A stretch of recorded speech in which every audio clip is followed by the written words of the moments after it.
it's going to record to my computer. Okay. All right. So I'm gonna get really this is the astrology reading for the winner of the Bear Gate. And this is really a joke on my part, only because I was trying to get it out there to everyone in the public that this is not stars in alignment on 8-8 with the lion stars. And it just so happened that I chose somebody randomly who has a Leo ascendant. Yes. And so it works perfectly, because I'm going to be able to talk about the fact that in the stars and constellations that make up the seasonal perspective of Leo, we have Cancer the crab, we have the donkey, we have the hydra, which is a snake, we have the bear, which is our conjunction today, and we also have at the very end of Leo some stars from the constellation of Leo. So what our winner, you know, and I totally don't know Alicia, we were just talking ahead of time. She's never seen one of my videos. We're not friends on Facebook. We've never talked before. So the reading of this chart is going to be done in whole signs from the ancient perspective of the traditional rulerships of each sign that happened during the Hellenistic period, in which we only knew of the first 7 planets, but I used the first 7 planets in their traditional rulerships, plus many of the asteroids and some of the outer planets, so that Alicia can really understand her destiny, because it's conjunct Eris. And so we're going to get into that.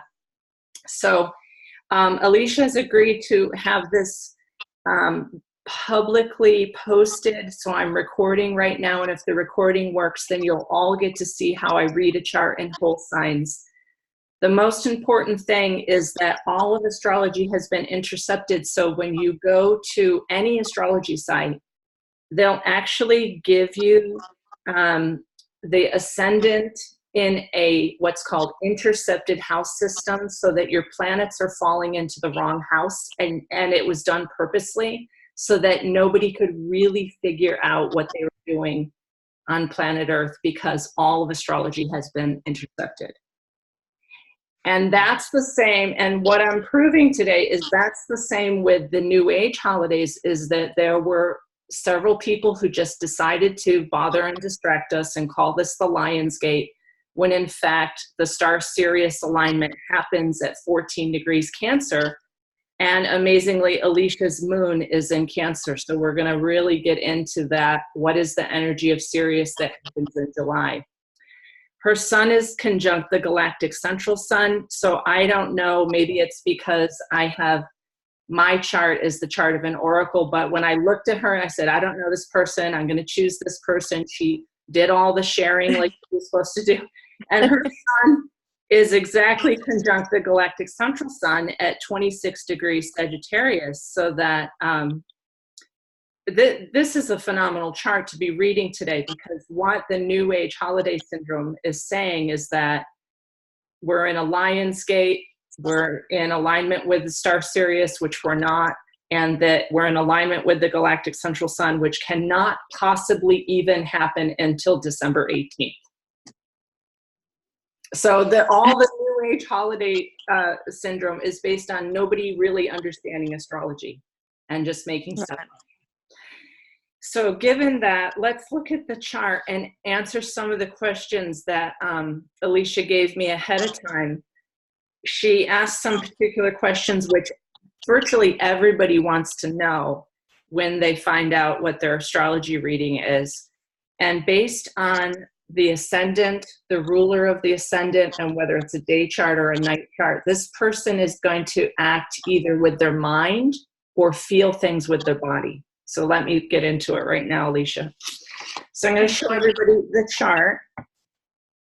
The Leo ascendant, the ruler of the ascendant, because the sun rules Leo, is in the 5th house of creativity, sexuality, and romance. So one of the major themes of her life is finding that creativity, sexuality, and romance. Her sun is there. But because she was born at night and the moon is above the horizon, So the horizon is the rising sign, which I call the ascendant. The moon is in the 12th house. And so the major luminary of this chart is the moon. And so let me explain that to you, Alicia. The thing is that for your life, even though the sun is the ruler of your ascendant and the fuel of your life comes from being creative, the sexual passions, the romance, all of that energy that comes from being a woman and wants to fulfill her romantic life, your moon is in the 12th house as the major luminary. It's in Cancer, and the moon is the ruler of Cancer. So really, your moon rules your life more than anything. Yeah. And because you're a night chart, I know you've tried to look into this a little bit. People who are born at night feel with their body, like empathically, you feel and pick up everything around you. Yeah, too much sometimes. And that's one of the questions you were asking ahead of time with the Cancer moon, which is definitely making a water trine, a grand trine of water in your chart. Not only are you picking up your immediate surroundings of who you're interacting with or who your family is or what your location is offering, but your moon is in the 12th house, meaning that you're picking up the entire psyche of all of humankind. Yeah. And so what you do is you're washing, in a way, everything as a filter through your own body. And because your sun is conjunct the galactic central sun, you are some kind of what I would call an emissary who is looking at the entire collective unconscious, letting it filter through you. And then your sun at the galactic central sun is like sending messages, because this is like your magnetized light body. You're always sending messages with your sun conjunct galactic central sun on December 18th back to what I call source. Right. So if you think about, and this can feel very emotional when you start to hear this, but if you think about the fact that you're like a giant filtration system. Yeah. Definitely feels that way sometimes, yes. And the moon is a domicile lord, meaning she has all of her strength as the nurturer, the emotional caretaker, the person who's responsible for everyone else's feelings. And what's happening this year is Saturn and Pluto are making an opposition to your moon exactly. So this is another amazing reason why I must have chosen your chart, is that your chart is getting the opposition from the heavy hitters of Saturn and Pluto. And I've done some videos on that, which I'm glad that you haven't heard, but Saturn is like making you have boundaries, like almost 100%. What are you hearing? 100%. Yeah. So Saturn has been moving back and forth. It's retrograde all the way to 13 at your part of fortune today, which is, of course, why you won, because it's at your lucky star, the part. Of course, that's what happened. But Saturn is also going to move forward in September and make that opposition to the moon in Cancer again. And because the moon in Cancer is so empathic, the need for boundaries, say no, lay down the law, even disagree with people like you never have before is coming up, like absolutely necessary. Are you experiencing? Definitely. Yeah, I can definitely feel that. That is the exact direction that I feel I'm going. Yeah. So for people who might hear Alicia's chart reading, if she's practicing boundaries with you and saying no and laying down the law and developing her like backbone and skeletal system, know that she's doing what her chart says. This is what she has to do. In fact, because it's against the 12th house moon, you're not doing it just for you, Alicia. You're doing it for the entire collective. Yeah, for sure.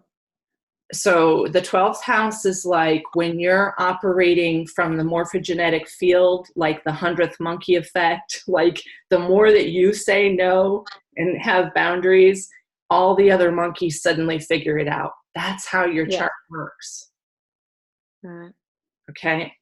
And so then when people ask me, what am I doing on this planet? What is my major mission? Which often comes up in readings. It's not necessarily about what your job is or how you're doing your education or planning your retirement, which is all part of like the artificial construct of money.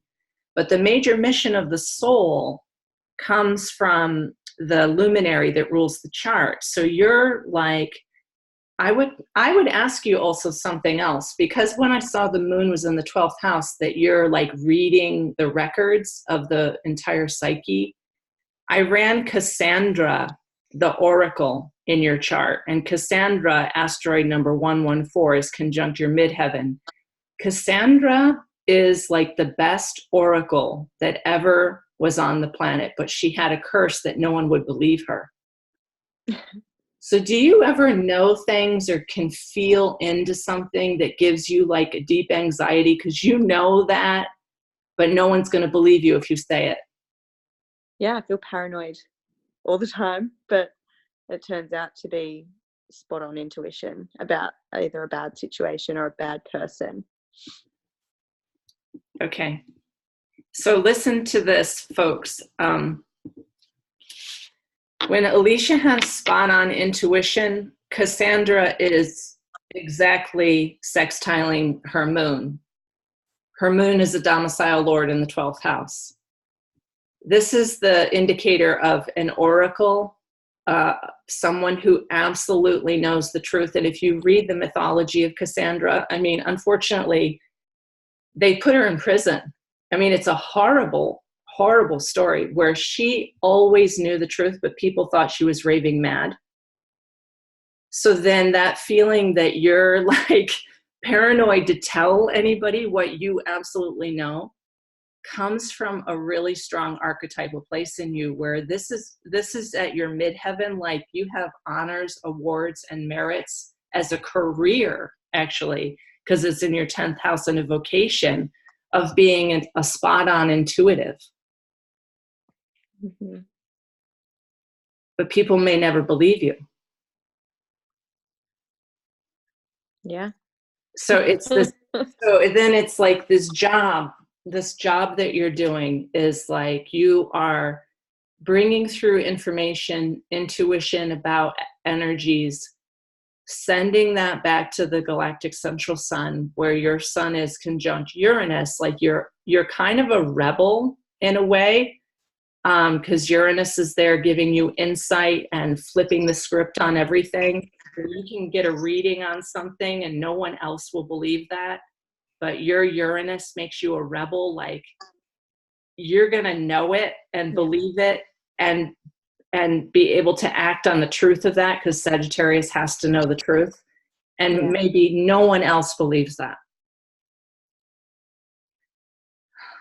Yeah. Does that happen in your family or in your vocation, or where does that happen for you? It happens quite a lot. I think I've got a select few people that will believe me, like the people that I'm really, really, really connected with. But yeah, I think sometimes people just think I'm a little bit nuts, so a little bit dramatic. But it's just something that I know I have to feel my way through. Sometimes it'll take days, sometimes it'll take a week or so. But yeah, and figure it out, think on it, and yeah, it happens everywhere, not just in my family, at work, at personally. Yeah. And it could be that you're riding the entire wave against all mass consciousness also, because your moon's in the 12th house. It's almost like the moon in the 12th house as a domicile lord is a visionary, someone who can really read the records correctly. And the whole of mass consciousness might be saying something else. And say that there's a political person and you know the truth, you can feel into that, and the whole of mass consciousness is saying something else, you'll be right. Yeah, I can feel the difference between what's right and what's definitely not right. Yeah. Yeah. Yeah. Yeah, and I would honor that.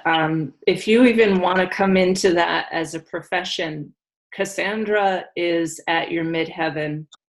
You have a Yeah. spot on intuition. It's sextiling your moon.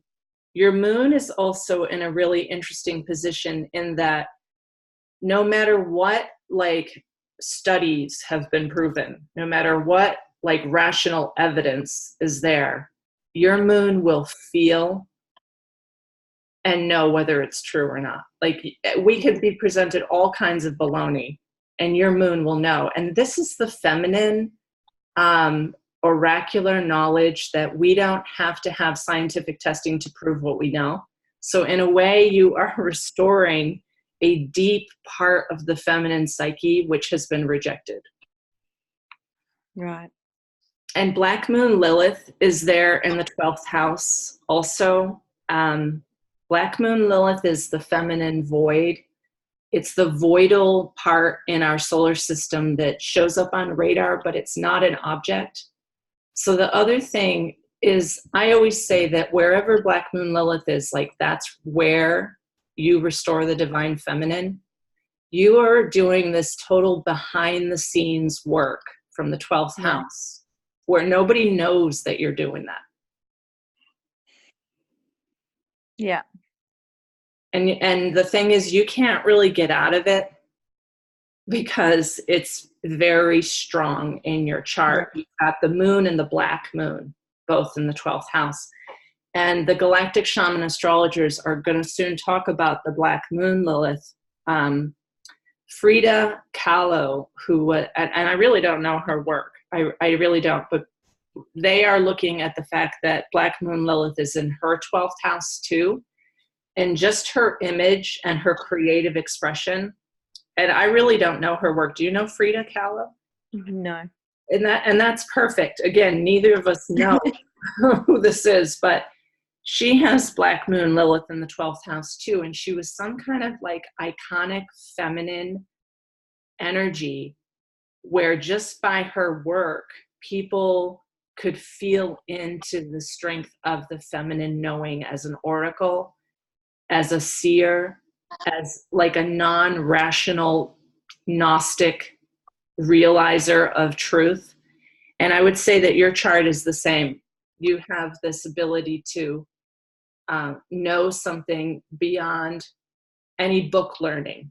Like, no amount of books are necessarily going to add up for you. If you don't feel it in your body, don't go there. Do you hear that? Yeah. Yeah. Can definitely, understand that. Yeah. Okay, and the other thing is happening for your transiting chart. Pluto is going to go all the way back to 20 degrees, exactly opposition your moon. By October 2nd, it'll station in the sky where it went retrograde back as far as it can, changing your structures, making you transform, getting rid of anything that inhibits you that's not part of this greater truth. Pluto can be ruthless, so if there are like ruthless changes happening for you, this is the year, and then it'll never happen again. I feel that. It's going to be a big, big end to the year. It's already begun. It's already started. So, it's none of this is really surprising me, to be honest, because I definitely feel it all happening. Yeah, and so I hear your words as you feel it happening, and because you're an oracle, because you can feel the truth. You already know that Pluto can only come around every 264 years, so it's not going to come around again. And what it's doing, because it's acting in your 6th house of service to others, your own personal health and healing, it's making you set some boundaries, let go of things that no longer serve you, actually like ruthlessly rip away anything that can inhibit you from your real job as this incredible oracle. Right. It's good to So, know. yeah. Good to have it concreted and reminded, for sure. It's crazy. Yeah, and that's the thing about astrology is someone like you already knows this, but me saying it helps it be more objective, like, okay, this is supposed to be happening. Yeah. Yeah. We definitely spot on with, you know, the way I see the next, the next 6 months sort of playing out, and how the last, I guess, month has. So yeah, that's pretty interesting. It's pretty good. Yeah, and it is exactly 6 months. So the culmination of this will happen on January 12th, when the actual perfect opposition to your natal moon. And so between now and then, just keep setting up your energetic boundaries, saying no where you need to, letting go of anything that can no longer be part of your life. Otherwise, it will be ruthlessly ripped away anyways. And making those choices to go into like complete transformation to who you really are. Pluto is the work of the soul. It's like the evolution of the soul. It wants your full brightness of your soul to come through. So anywhere that anything is going, no, dim your light. No, we don't believe you. Like, you got to let that go. Yeah, I do. Yeah, you're right. I do. I think I also have a bit of a struggle between, that fiery Saggy in my chart mixed with that, watery, emotional Cancer energy. I find that I want to soften, but it's so difficult. It's so hard for me to sort of soften into it, and also to communicate gently. Especially when those boundaries that need to be put into play. It's hard for me to be gentle about it sometimes. Yeah, I was wondering how that works with a Sagittarius sun, because you have Mercury and Saturn together in Sagittarius, where you need to express the truth and be quite candid. Yeah. There's no doubt about that. And Saturn there is kind of going, well, try to restrict yourself, discipline yourself. Please limit it a little bit so that you don't come off so hot. Abrupt. Yeah. Mean.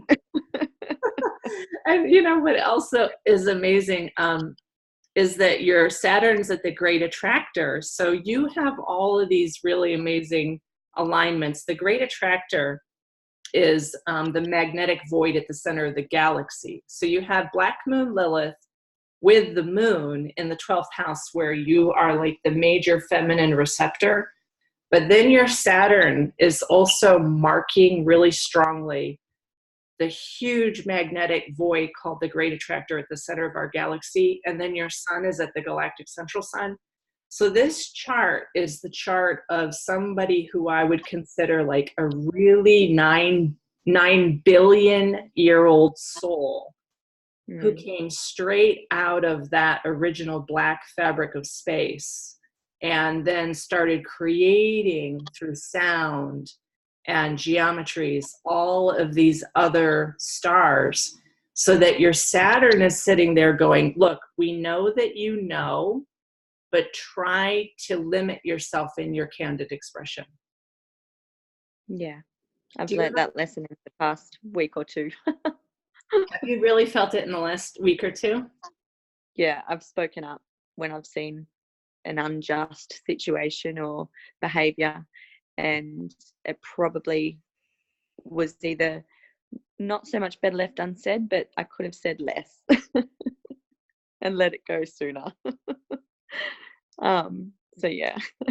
But that's happening right now, Alicia, because Jupiter is transiting retrograde all the way back to your Saturn. So what Jupiter does, because it rules Sagittarius, is that like it can't shut up. I mean, Jupiter is the big gas planet where because it's the ruler of Sagittarius, it's like, I'm going to say everything. And it just so happens that you have Jupiter as a domicile lord in your chart anyways in Pisces. So you're, Right. you're full, I mean, unfortunately, it's Aggressive. like full of hot air. Yeah. Full of expression and sharing emotions. Yeah. And you have to do it.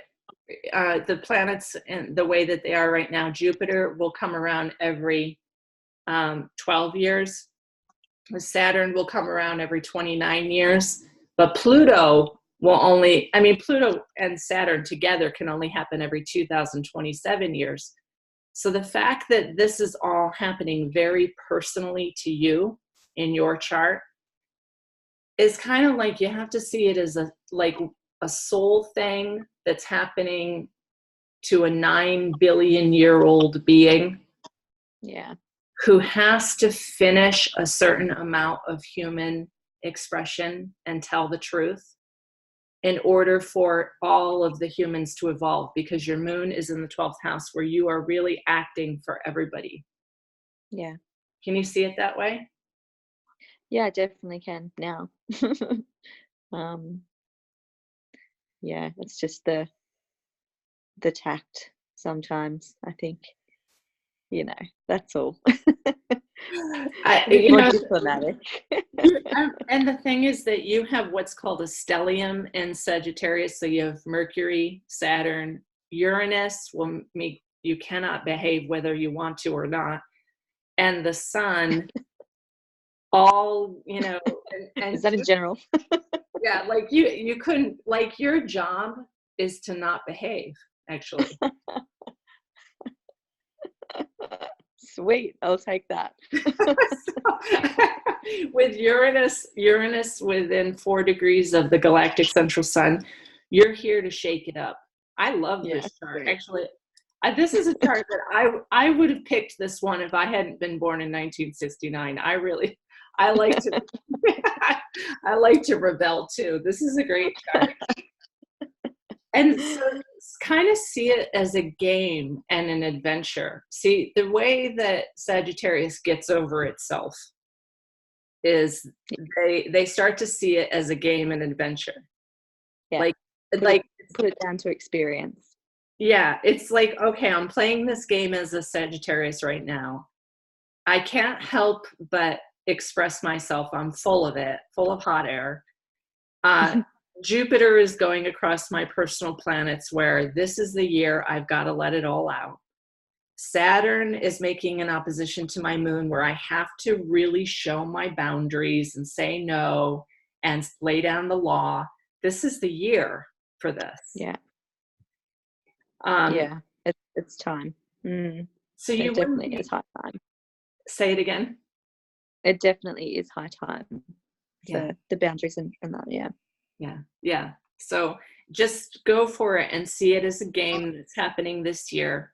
And probably will not give you an opportunity like this again in this lifetime. So take it as like, this is my big year of adventure. Yeah. Cool. Yeah. The moon in Cancer will always make you a little bit paranoid, only because it gets really anxious. Yeah. Not hurt other people's feelings, but the North Node is transiting your moon such that the destiny of Cancer has to be changed by you. I would say that the biggest kind of shadow that we have on this planet is that women have to be nice. That's a shadow. Women have to be nice.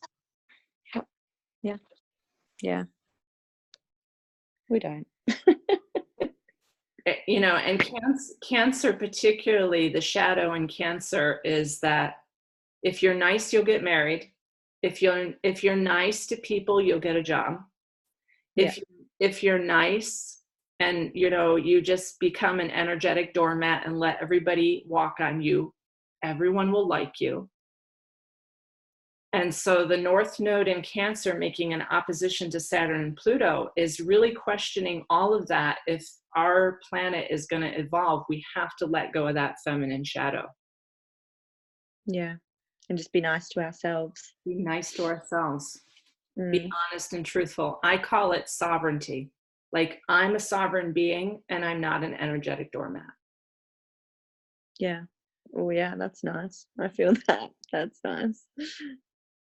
Yeah. Yeah. And again, it's really coming up in your chart more than most because your moon is there receiving the opposition of Saturn and Pluto going, you better get your sovereignty down because no amount of being liked is going to get you through at this point. Yeah. Yeah. No. I'm getting into that too. I'm becoming more and more okay with being unliked. Yes. I'll get there. That's exactly the phrase that I want to. I mean, it's hard because I'm a Sagittarius too, actually. Are you? And I'm always dreaming. I'm like, how do I say this so that people still like me, but I've got to tell them the truth? Is I'm getting more and more okay with being unliked. That's There you go. good. Okay. Excellent. Perfect. Well, let's look at the Leo ascendant to help you get Yeah. kind of the rising sign down. So if you can imagine when you were born in December 18th, the ancient astrologers would have been sitting on the horizon.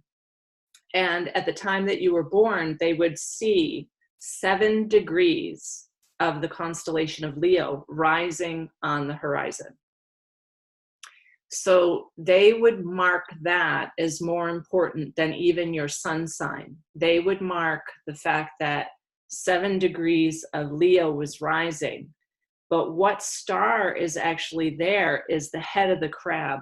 The head of the crab comes before the donkey, the manger, the bear, then the hydra snake, and then finally Leo. So what's really important about your ascendant is that it's at the beehive cluster at 7 degrees Leo, which is the head of the crab.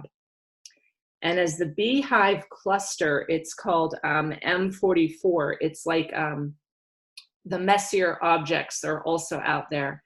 And you are like a cluster of the top of the beehive, the queen bee, who is very sensitively taking in all of the information again. But with the other stars of Leo rising later on that day, you're also like the lion-hearted, brave queen bee who has got to like come into the room with a proud disposition and be like, I am the queen bee. Let everyone notice me.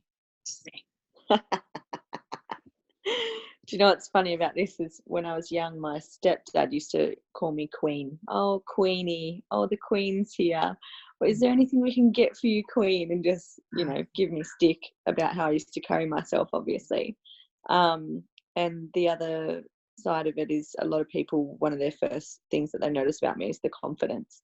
And I think half the time I'm faking it till I make it. But, I guess there is just that something in me that thinks, stuff it, you may as well just get in there and present yourself well. And, why not be confident even if you mean it or not, just Yeah. I don't know, just comes naturally, I guess. But then I also feel quite ego driven, and I think that's from the Leo side of things too. And then I smash myself with guilt from the more sensitive signs about how my ego gets in the way sometimes, and how in people's face I can be, and how confident I can be, which is very misunderstood at times because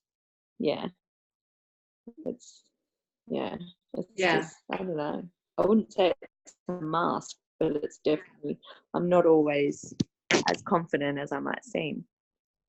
Yeah. Well, this is really telling, actually. You are doing a fabulous job with this chart of restoring the feminine in her strength, because the Leo ascendant at 7 degrees is really the queen bee of this beehive. Okay. So when you have an ascendant, it's that in this lifetime, you are trying to fulfill the full character of that ascendant. And if you do that, it unlocks the perfection of the rest of the chart. If you don't live out your ascendant, the rest of the chart is in a shadow.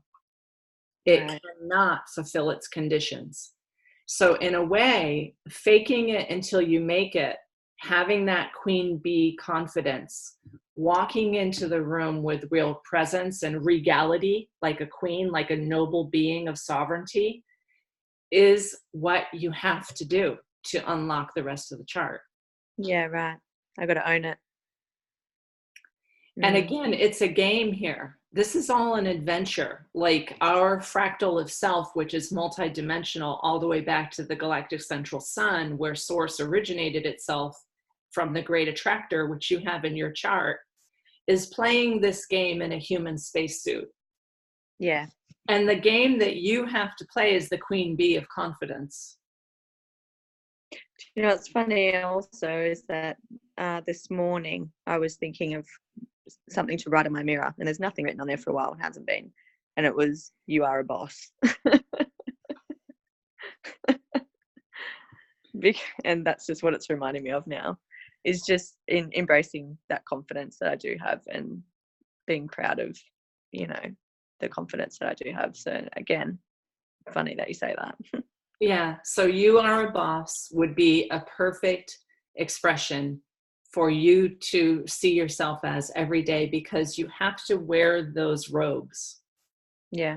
of being a regal, almost pride. The word pride is important to Leo because the seasonal derivative has the bear, it has the hydra, it has this queen bee, and has the donkey's ass in Leo. Okay. And that, I mean, that's earlier in Leo, but if you were born in an earlier degree, you would also be like stubborn, like a donkey. Yeah. So, but all of those things make up Leo. It's just that your particular expression is the queen bee. Right.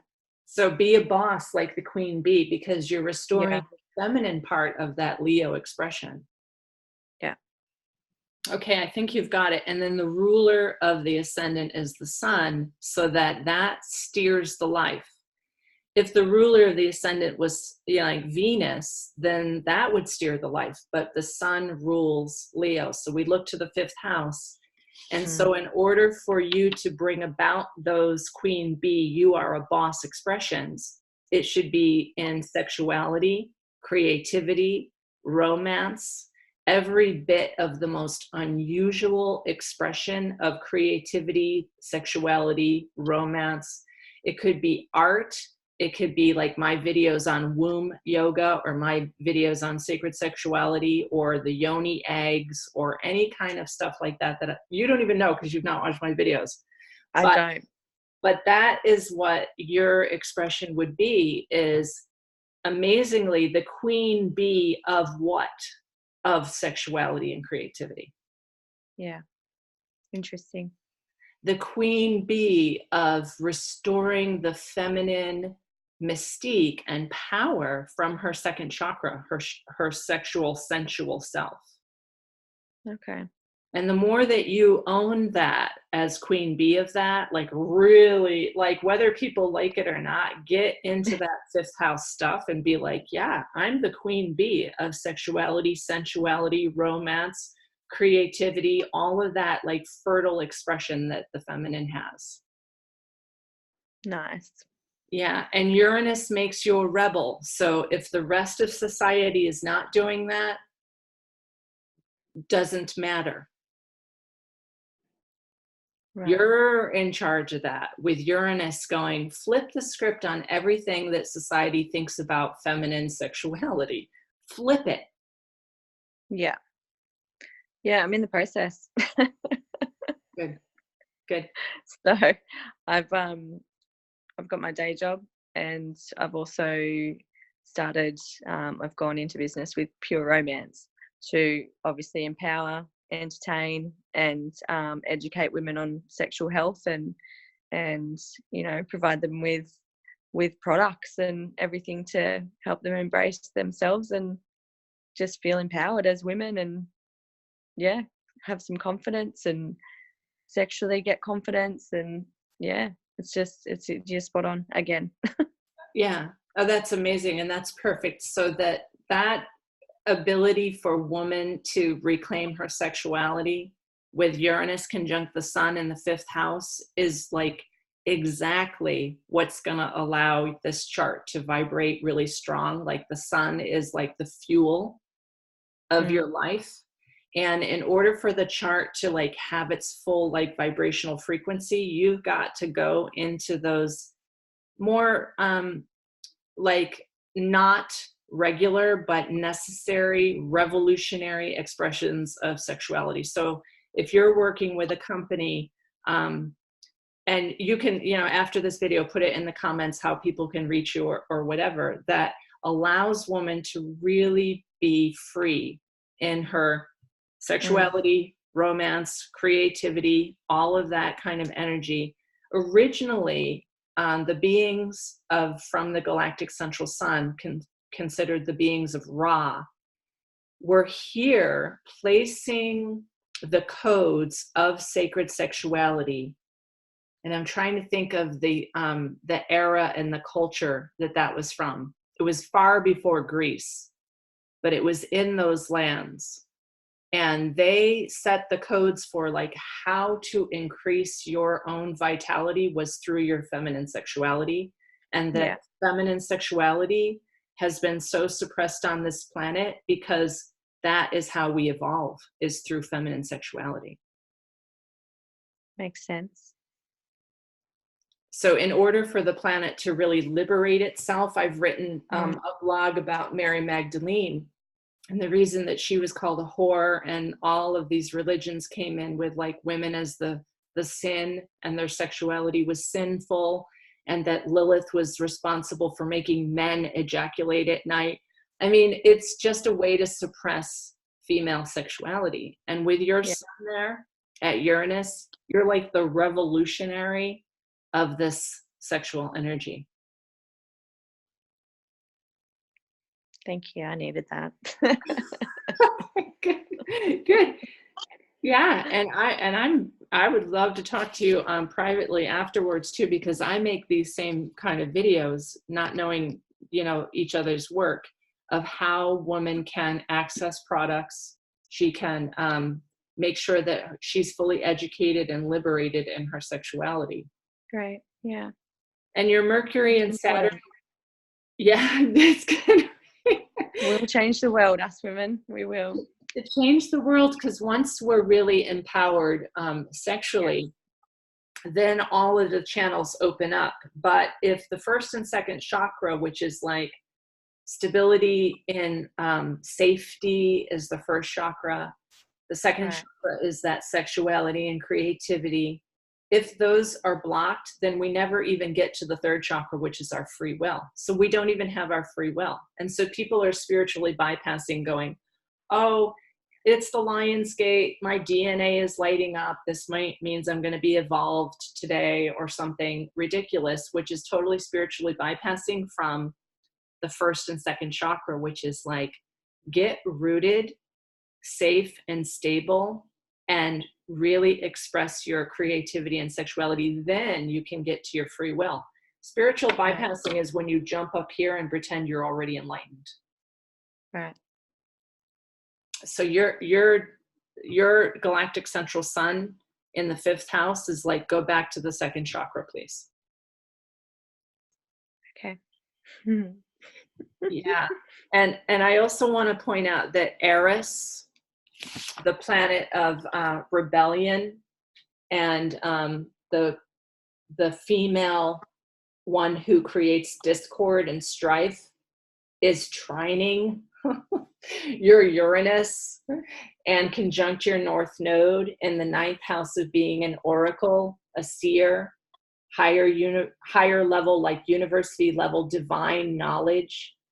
You have Eris within 3 degrees of the North Node destiny, like trining those planets in Sagittarius. So Eris is in Aries for everyone on the whole planet because it's an outer planet. but you're meant to throw in the golden apple of discord.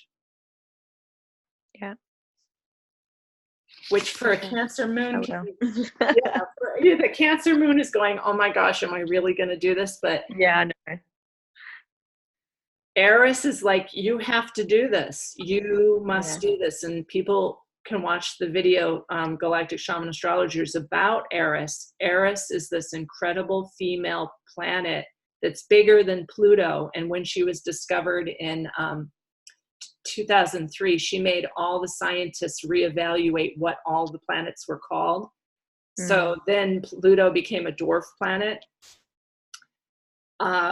The centaurs became planetoids. I mean, it like totally rocked the whole world. So having that conjunct your North Node is like, you have a destiny of rocking things, like not behaving even more than just your Uranus conjunct the sun. Yeah, not conforming. Exactly. Not causing discord and strife. But still your moon is in the 12th house, like working on the entire collective unconscious by doing these things of not conforming, because your moon is square to Eris. Like there's this incredible tension of, oh my gosh, you mean I'm gonna have to go out there and rock the boat again and throw in this apple of discord?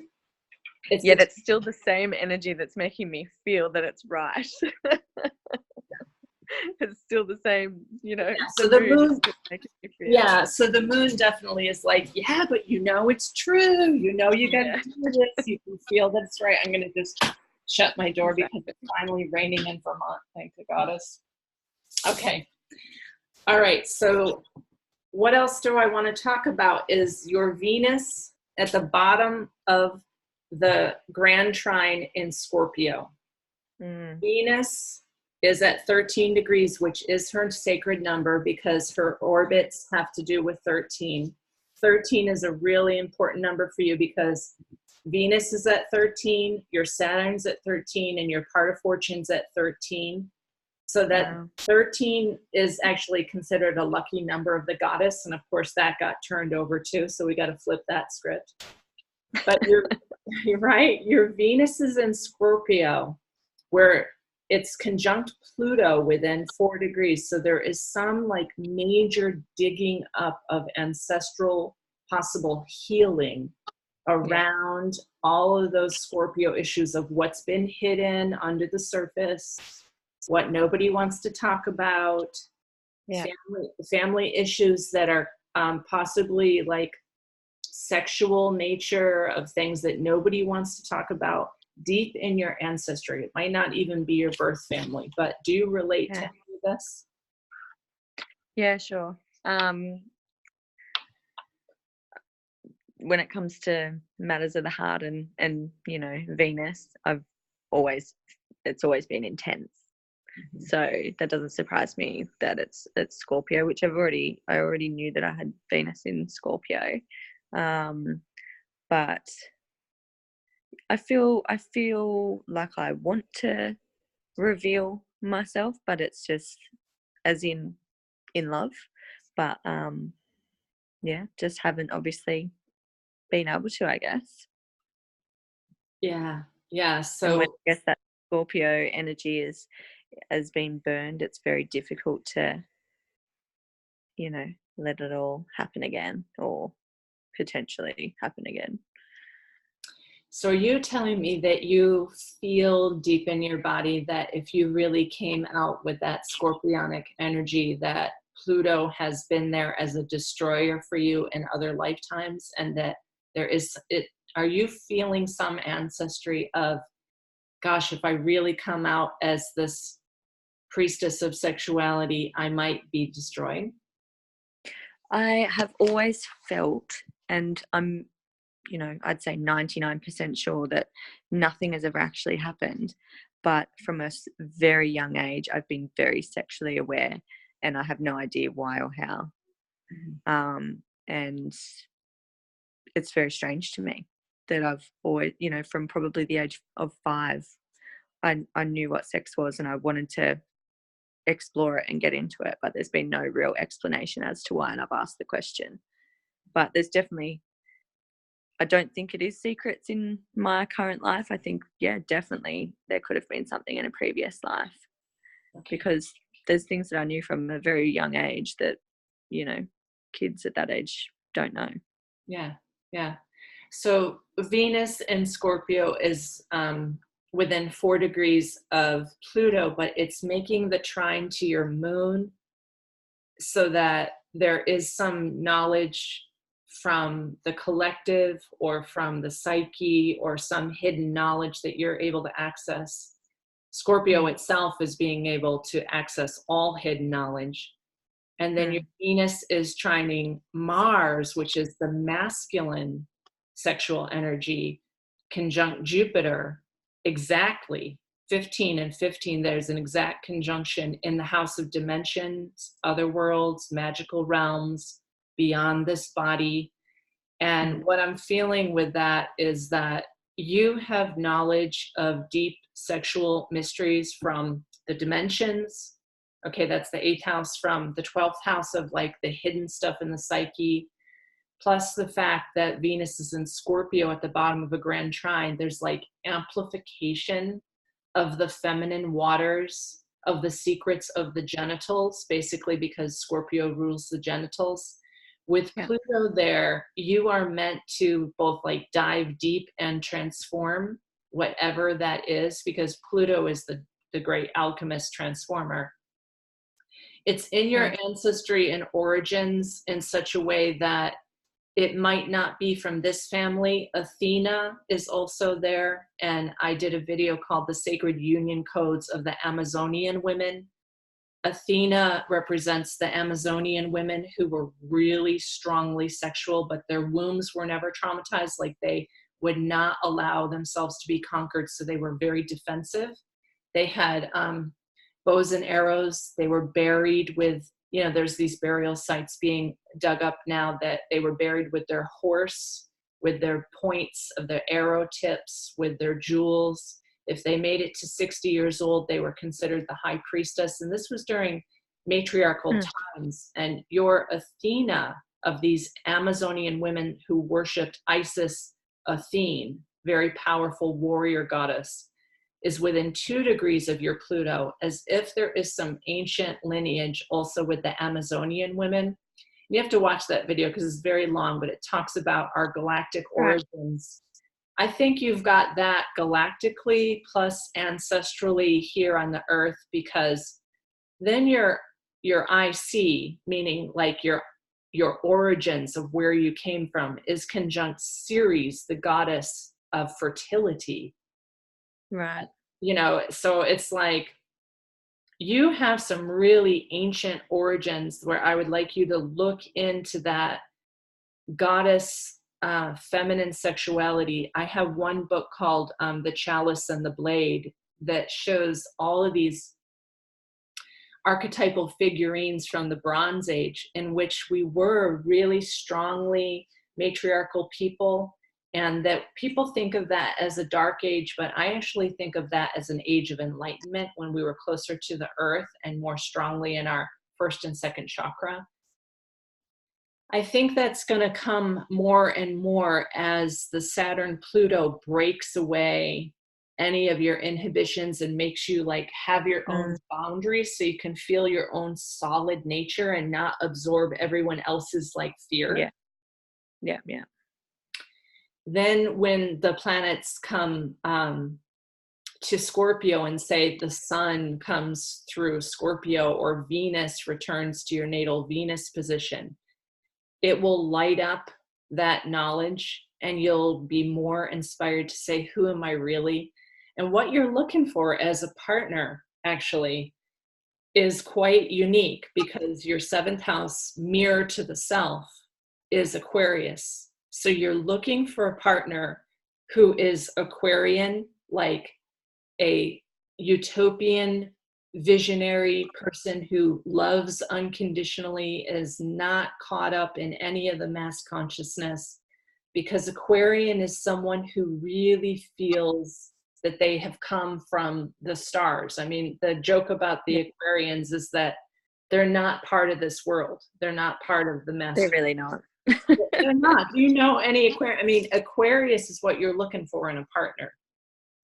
I don't think I've got any close to me at the moment, but I definitely become quick friends with Aquarian women, which is funny. It's usually shaky, but we end up being friends because we trigger each other quite a lot. There's one in particular that comes to mind at the moment. But Aquarian men, yeah, I've always been definitely attracted to them. But I think the fear comes in of how flighty they are. You know what I mean? So, but I'm always, Aquarian men, I can definitely understand that. Yeah. The Aquarian sun sign, the Aquarian moon, or the Aquarian ascendant Right. would work for you as an opposition to your Leo. But the way it would work is that you would have to hold queen bee status, because the Aquarian expression can often be aloof. It can be like a little bit beyond anybody's earthly expectations. They tend to be aloof, so that the Leo opposition to that is like, if you are a boss,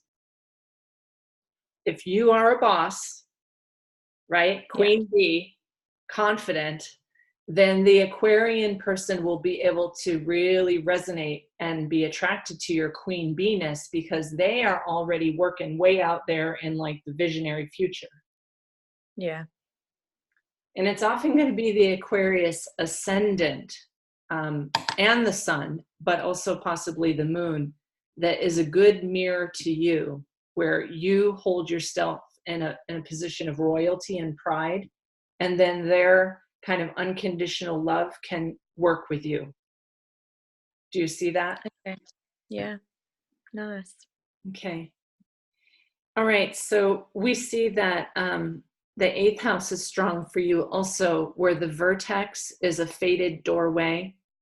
Your vertex happens to be at the white supergiant star called Denab, and Denab is in the tail of the swan Cygnus.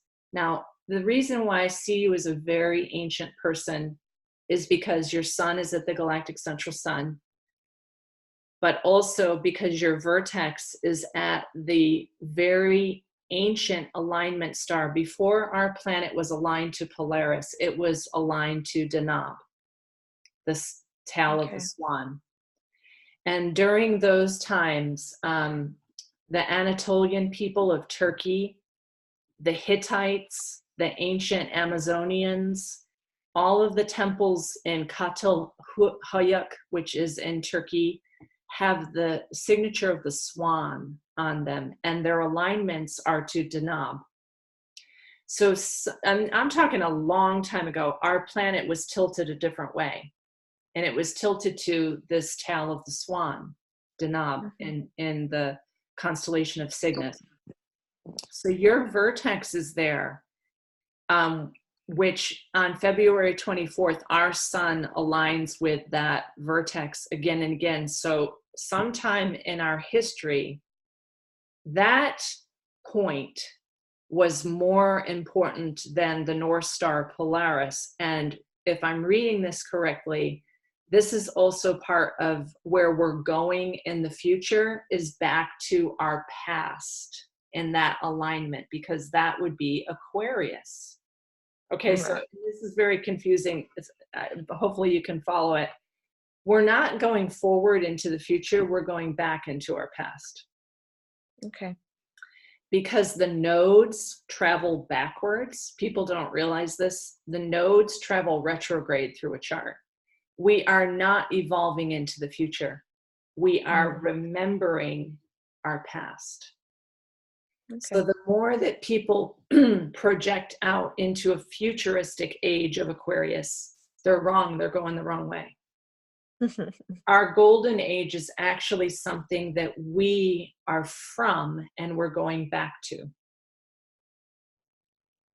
Okay. This is what people are really confused about, but the nodes travel backwards. So where the nodes will be next is they will travel through Gemini to conjunct your Chiron, then they'll travel over your Cassandra, where you become the oracle. Then it will go back to Aries, where your north node is right now in this lifetime. And then it will travel back to your vertex. The nodes go backwards. Okay.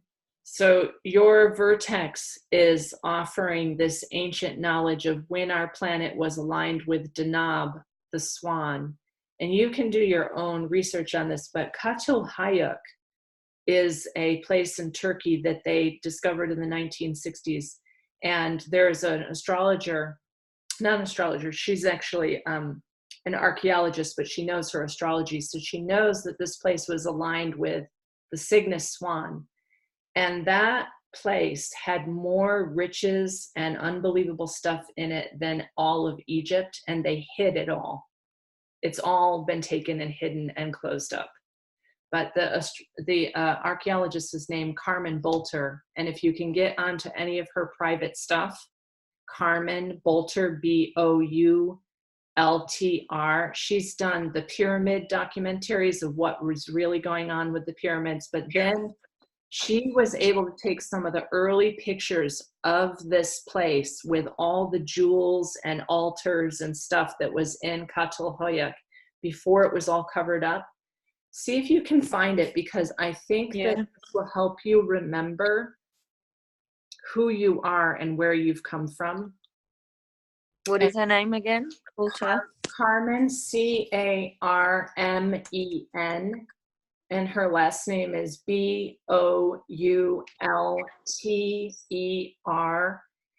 And you have to be able to find her personal documentaries, because I'm sure these things are being taken off, but she did the Pyramid Code documentaries.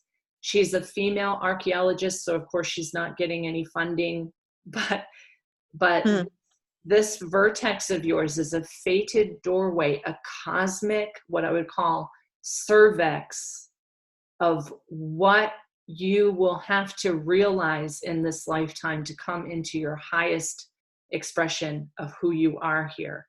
So I want you to just see those pictures, and I'll look for you too, because sometimes you'll see them and it'll it's code. It'll spark something in you if you remember who you are. And that's it. I've got a friend who might be able to help me with that also. Yeah. I might have someone. Yeah. See if you can work on this together. And then that vertex is sextiling your Neptune at 5 degrees. The vertex is at 5 degrees. Then you'll have like your cosmic antenna Neptunian receiving of the downloads that you are supposed to achieve here too, because that's what Neptune does. And Neptune's in your 6th house of the service you will offer humanity. Okay. And then your Mars and Jupiter are in this grand trine. And when I see Mars and Jupiter together in Pisces, it is like Pisces is the great cosmic awareness. It's like I am tied to the cosmos, but I'm also here on Earth. It's the two fishes, you know. And Jupiter is the ruler traditionally of Pisces. Mars is exactly conjunct. Neptune is transiting those 2 points right now, meaning Neptune is retrograde back over your Jupiter. You are a super unbelievable cosmic antenna right now, whether you know it or not. Yeah. Do you feel this? What do you, I want to be you for a day. Like, what do you feel? I don't know if you do at the moment. I don't know if you do, because like I said to you before we started the recording, the past week especially has been really difficult, and I think it is because I'm picking up on so much at the moment. I'm really with everything that you've said, I really am changing the direction and being very selective about what energy I have around me and what I'm saying yes and no to, and what I'm reading about and educating myself with. There's very different choices being made, and I've said it, to my good friends recently, is that I'm making totally different choices, putting myself in very different situations, and it's uncomfortable, but it's a bit of a journey. It is uncomfortable. Yeah. Particularly for you because it's opposition a very sensitive moon. Mm. And last week I talked to the group, the Galactic Shaman Astrologers, about Pluto, and Pluto is ruthless. Like, I feel you. I can feel that. Although jokingly I say that I would like to feel what you're feeling, Pluto can be really painful and ruthless and making changes. Yeah. Yeah.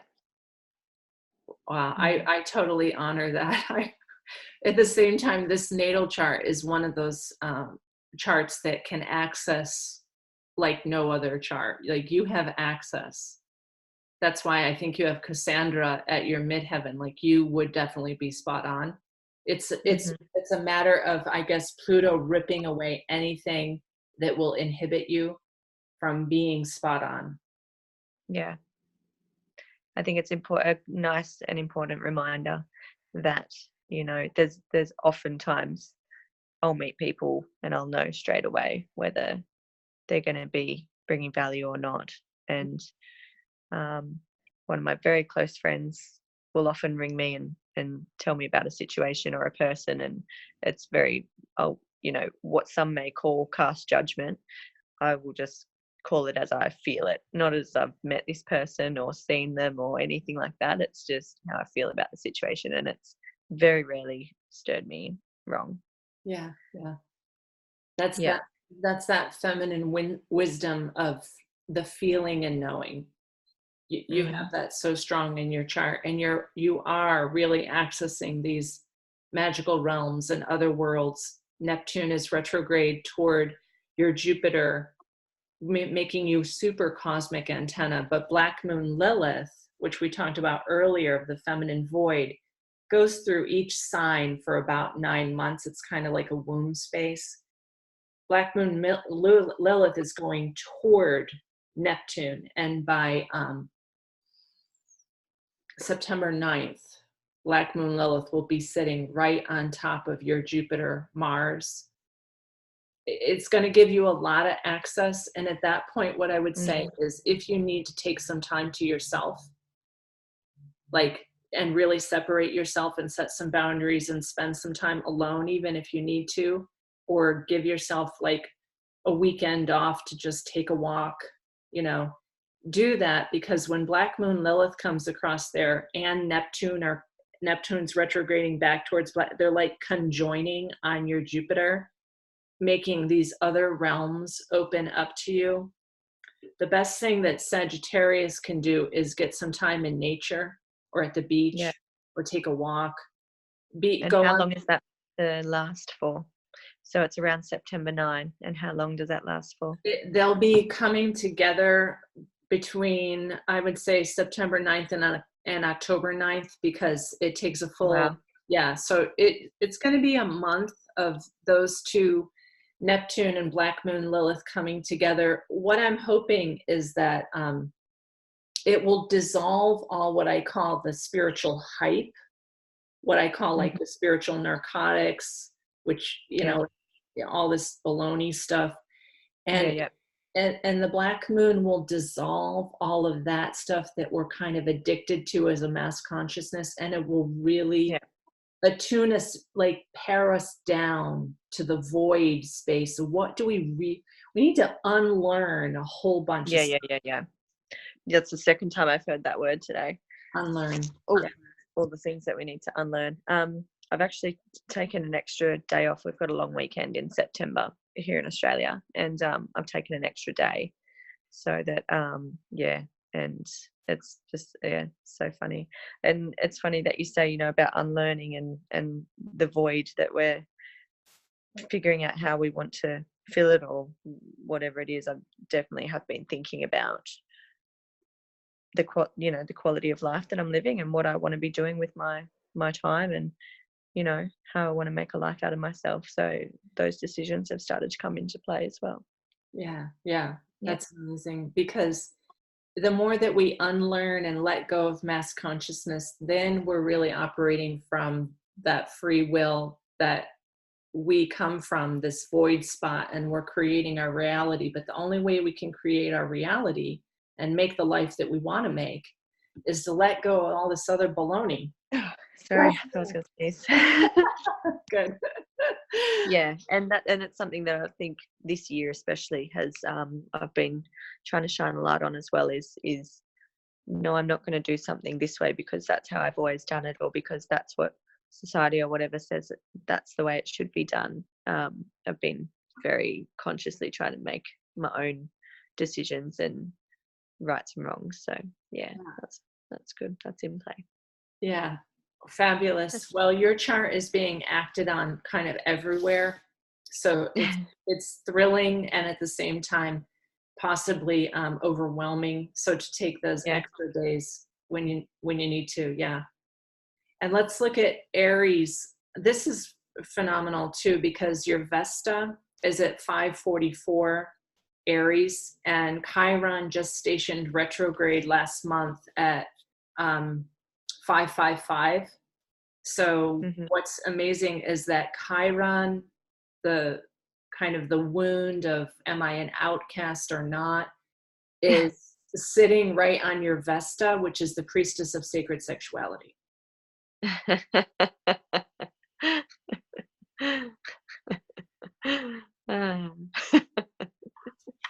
So there's a real question mark here for you. Chiron is in pink, transiting your Vesta, the priestess of sacred sexuality, and it's in the 9th house of this is what I am the teacher of. This is what I am here to offer as an oracle. This is what I'm offering as a seer, as a dream interpreter, as a metaphysical teacher. Like the 9th house is considered like, you know, in the old days, they would consider that the guru. Well, what are you the guru of, the remover of darkness for? Vesta there is trining your ascendant, meaning the most amplified line of your proud queen bee energy is this priestess of sacred sexuality, the keeper of the mystic heart of the goddess. So that in ancient times, there were women who would embody the goddess, and then men, not men in groups, a man would come to her to like fully feel what it was like to be with the goddess. And your Vesta is in your 9th house, trining your ascendant, saying this is who you really are. But Chiron is transiting there going, you have to get over the wound of being an outcast about this. Because Chiron's like where we're abandoned or outcast or somehow misfit or don't fit in with society. And Chiron is going to retrograde back across that Vesta, and then it's going to station and then go back across direct your Vesta again, saying, you are who you are and you have the right to be here. Yeah. You are who you are. That's what it is in Aries. It's like, I'm going to individuate into my full identity, and I have the right and the willpower, Ram, Aries, to be that. And your North Node is there with Eris going, you're here to break frequency loops. You have a destiny of showing people how to be sovereign, be their full identity, not worry what people think about them, be proud, because again, it's trining your ascendant, and throw in the golden apple of discord when your sovereignty is not being recognized or you're not acknowledged fully for who you are.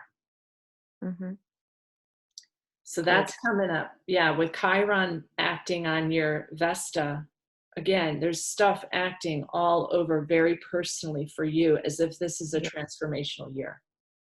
Yeah, it feels that. Definitely. Yeah. I think I knew it was going to be from the start, and it's kicked into gear pretty heavily. I think July was a tough month for myself and a lot of people around, like close to me. And now we're sort of just cleaning up the muck. Yeah, and these July couple of weeks. Mm-hmm. July was pretty heavy. Yeah. July was the big deal. And this is why I'm also trying to explain to people that the Lion's Gate means nothing, because the alignment with Sirius happens on July 6th, and our eclipses were on July 2nd. and then on July 16th. And the eclipses fell into your 12th house, but they were opposite Saturn and Pluto. So the thing is that they were all around letting go of the shadow part of the feminine, where she's just a doormat and she doesn't have any boundaries and she's just trying to be nice so that she is liked. And so when those eclipses happened, July 2nd and July 16th, the moon on July 16th was conjunct Pluto. And it was within 4 degrees of your natal moon. So it means like forever, ever imprinted that gateway of that eclipse upon your moon means that there is a certain death process of Pluto with those feminine values of being just a martyr, or in selfless service. That's all not true. And none of that is true. So that eclipse cannot happen again. All right. That eclipse will not happen again in your lifetime. That July 16th one set off your whole water trine. It was within 4 degrees of your natal moon, making really profound long-term changes for you. And when you make them, because it's in the 12th house, you're making them for everybody, for the entire collective. No pressure. Yeah, thank you. Yeah, your chart is definitely, July was big for you because of those eclipses happened on your 12th house. Yeah, I could feel a shedding of the skin, and the working. There was a lot of thinking and resetting and thinking, what do I really want, and is this the right direction? And now it's starting to roll out those boundaries for sure. I love it. Good. Yeah. Thank you for doing that. The 10th house describes what your career is like, vocation wise, meaning how do you spend your energy that the public can see. Okay. The first through the 7th house is like your private life, but the 10th house is what the public can see that you do. Venus is the ruler of your 10th house. Venus is in Scorpio. So, and Cassandra is there, meaning that some kind of Taurus, like sensual, earthly nature is being expressed. Taurus is like, I'm going to feel the earthly embodiment of nice romantic dinners, clothing, artistic expressions, beauty in feminine form. The Taurus energy is solid and sensual and rooted. So the form itself looks solid and sensual and rooted. So that people would see you as like a very feminine, voluptuous form. That's your job. Okay. So because there are no other planets there, what you do is you look to see what's the ruler doing. The ruler is in Scorpio of the feminine waters of the sexual nature, but of also the occult things that no one else can see. So when you present yourself out there, you are supposed to be like fully voluptuous, feminine Venus as much as you're willing to be. Right. Interesting.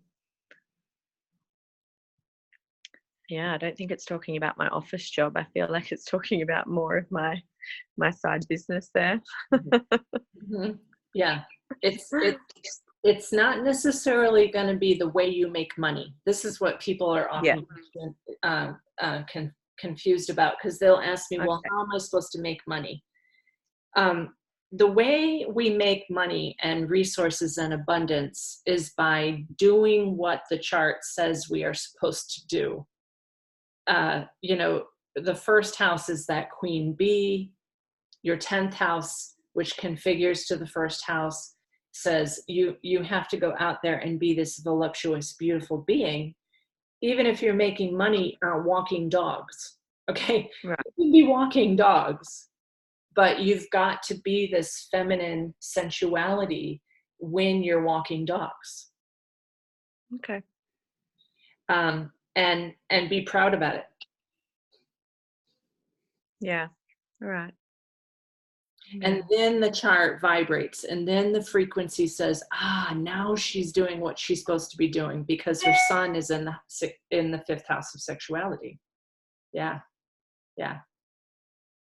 So figure that out. You could also be an intuitive, an oracle, anything like that with Cassandra at the midheaven. But see, the problem is that people won't believe you. That's an occupational hazard of Cassandra, is that her curse is that she's absolutely spot on, but people are like, how can I believe that? And then you just have to say to them, well, Cassandra is the best oracle. Zeus actually cursed her because she was so beautiful.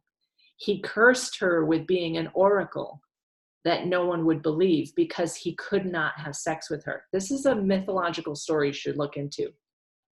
Wow. Zeus had sex with everybody. Zeus was allowed to have sex with everybody because he was the big god. Yeah. And Cassandra was like, no, I'm not having sex with you. He said, but you're so beautiful. You're absolutely perfect. You're absolutely gorgeous, solid, feminine, voluptuous. You romance, you're creative, you're amazing. She said, no, I'm not having sex with you. So he cursed her with being an oracle, the best oracle on earth, who would always know the truth, but no one would believe her. That's your myth, Lovey. Wow. Wow. What a cool story. I will look into it. I definitely will. Yeah, think about that, because we live out these archetypes, and the more that we can just say, okay, yeah, that's my archetype, then it doesn't, we're making it conscious, and it doesn't plague us in the unconscious. Yeah. And then once you make it fully conscious, you can also let it go. Like, you can say, all right, that's the archetype that I've lived out, but I also can let that go. But the chart is asking you to first make it fully conscious, so that then you can let it go. Mm-hmm. That's how astrology works. It operates in this unconscious muck level until an astrologer, or you yourself as an astrologer, make it conscious, live it out, let it go. Yeah, I feel like this whole reading has been one big reminder to just embrace the parts of myself that I haven't embraced, or I temporarily embrace, or something. That that is probably the theme of the reading for me, is just embrace myself, Embrace it all. Embrace all parts of you. And that is really what the astrology is. Like, it's not predictive. Like, people often think that I'm going to be like a psychic and tell them when they're going to find their partner, this, and I'm like, it doesn't work that way. Astrology is actually just reading energies that would otherwise be unconscious, and you're just objectively saying, oh gosh, yeah, that is part of me. Yeah, right. Yeah. And then being conscious about it is not like, I'm going to predict like when you're going to meet your partner, or when you're going to establish some career. Those are third dimensional things that we're pushed towards. But really, when your chart is vibrating, all that stuff just happens for you. Yeah. You're just helping us navigate being the versions of ourselves that we are. Yeah. Be the version that you are. Yeah. Yeah. And then Chiron is an interesting location for you in the 11th house of that public relations, that patrons, friends, greater community is what's the 11th house. Chiron is making an opposition to your Uranus, where the unusual rebel person that you are, in very candid truth, makes an opposition to the Chiron of, oh my gosh, I'm going to be such an outcast if I actually say this to my friend. If I actually post this on Facebook, or I actually write this, or I actually tell them what I really do for a career, I'm going to be an outcast. So Chiron is the wound that we come in with, of fear of being unwanted, unloved. But ultimately, when you, like the chiroptic story, which is, I have a YouTube video about Chiron, ultimately, when you embrace that wounded part of yourself, it becomes your greatest gift. Okay. Yeah. So when you say, okay, yeah, I'm totally afraid of being an absolute outcast among my friends if they know who I really am, this Uranus conjunct the sun, but I've got to do Uranus conjunct the sun. I've got to be a rebel because that's the fuel of my life. But it makes an opposition to the Chiron, because if I'm really that out there and that candid and really say what I do in the house of sexuality and romance, everyone's going to think that I'm some kind of bizarre, well, Chiron was part God, but part horse and an interdimensional being that raped a sea nymph. So the whole story of it is like, what are you? You're some weird person. Yeah. Yeah, I am. Yeah. And that's when you own it and say, yes, this is the game. This is the adventure that I'm playing here. Yes, I'm a weird person, and own it, that it becomes a gift. 100%. Yeah. Yeah. I'm probably less worried about, people judging what I'm doing as far as work goes anymore. I mean, and that is something, again, that I've been working on in the past week or so, because everything's about to kick off. So kick it off, kick it off, kick it off. I'm kicking it. Yeah. This has been probably the second reminder to do that so far. So I don't think I'll wait for a third. It'll come anyway. Well, you got the major reminder, first of all, in July, when the eclipse totally aspected your Today, Saturn is sitting on your part of fortune at 13 degrees, so that you won this astrology reading, so that something about your fortune and your destiny and who you are in the 12th house of working with the collective unconscious is unfolding right now, because the Saturn-Pluto thing is happening like this in your chart. The Saturn-Pluto is in your house of health, healing, and service, the service that you will provide to humanity. That's where Saturn and Pluto is ripping away anything that, will inhibit you from that larger service. And your moon in the 12th house is almost like you're a visionary. You're definitely like someone who can tap into the collective unconscious more than anyone else, because it's the domicile lord. And your intuition about things has got to come before, because the luminary of the chart in a night chart is the moon, before anyone's rational interpretation or mainstream thought thing that was interjected to keep humans down. Your intuition will help humans rise up. Okay. And part of that is having enough boundaries that people are, you don't care what people think of you. You just don't care anymore, which I think is what we've accomplished with this reading very much. Yeah. You're the boss. Queen bee. Tell me again. You're the boss. You're the boss. All right. I'm going to turn off the recording soon. Do you have any other question or comment before I turn off the recording? I don't think so. I'm super grateful, and like I said earlier, I mean, it wasn't. I've studied astrology for not. I've more sun signs, people's sun signs, and I've only just recently started getting into like the birth chart type of things. So I follow a smidge of what you've talked about. I understand traits of different star signs, but I'm really grateful to have this reading and for you to go into it so in depth for me. It's so interesting to me, and I'm so happy that I won it. Yay, good. Okay, well, keep watching my videos, because I can tell from your ninth house that you would be a great astrologer too. So again, you're not the first person to say this. If my cousin will watch this, and she'll be probably knocking my door down telling me to do it. All right, love, I'll stop the recording now. We can talk.